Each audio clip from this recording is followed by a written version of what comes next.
বৃদ্ধি পাইছে নদীৰ জলপৃষ্ঠ।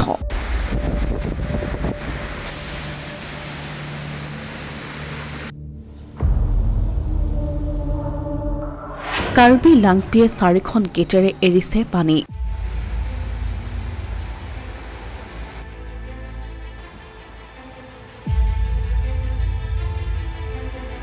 বানৰ কবলত বিস্তীৰ্ণ অঞ্চল। যোৱা বিগত 3 দিন হোৱা নেৰানেপেৰা বৰষুণৰ ফলত বৰাপানীৰ ওপৰত থকা কাৰ্বি লাংপি হাইড্ৰ প্ৰজেক্টে মঙলবাৰে দুপৰীয়া 4খন গেটেৰে পানী এৰি দিয়াৰ পাছত বৰাপানী নদীৰ বাঢ়নী পানীয়ে কচুৱা অঞ্চলত ভয়াৱহ ৰূপ ধাৰণ কৰিছে। ভয়াৱহ বানে উজানমাৰীৰ এখন কাঠৰ দলং উটুৱাই নিয়াৰ লগতে মাধৱপাৰাত এটা মথাউৰি ছিঙি লৈ যায়। কচুৱা আৰু শিমলুগুৰি সংযোগী অতি গুৰুত্বপূৰ্ণ এই কাঠৰ দলংখন উটুৱাই নিয়াত ব্যাপক যাতায়াতৰ সমস্যাই দেখা দিছে। তাৰোপৰি শিঙিমাৰী বজাৰ পাৰঘাটৰ বাঁহৰ দলং আৰু লীলাৰ ঘাটত থকা বাঁহৰ দলং দুখন উটুৱাই নিয়াত ৰাইজৰ বিলৈ নোহোৱা হৈছে। ইপিনে মাধৱপাৰা জুৰিৰপাৰ পথৰ ওপৰেদি 2 ফুট উচ্চতাৰে পানী বৈ থকাত নৈপৰীয়া লোকৰ যাতায়াত যোগাযোগ বিচ্ছিন্ন হৈ পৰিছে। মাধৱপাৰা চিতলমাৰীত বৰাপানী নদীৰ মথাউৰি ভাঙি তীব্ৰ বেগে পানী সোমাইছে।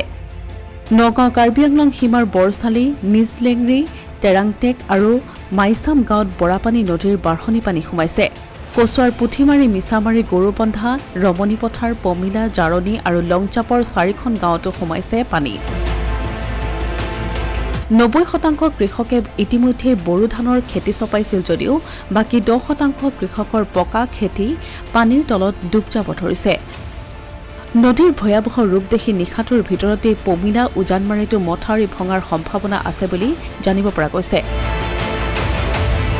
বিগত 2 মাহে তীব্ৰ খৰাং আৰু উৎকট গৰমৰ পিছত হঠাৎ হোৱা বানত ৰাইজ দিগ্ভ্ৰস্ত হৈ পৰিছে।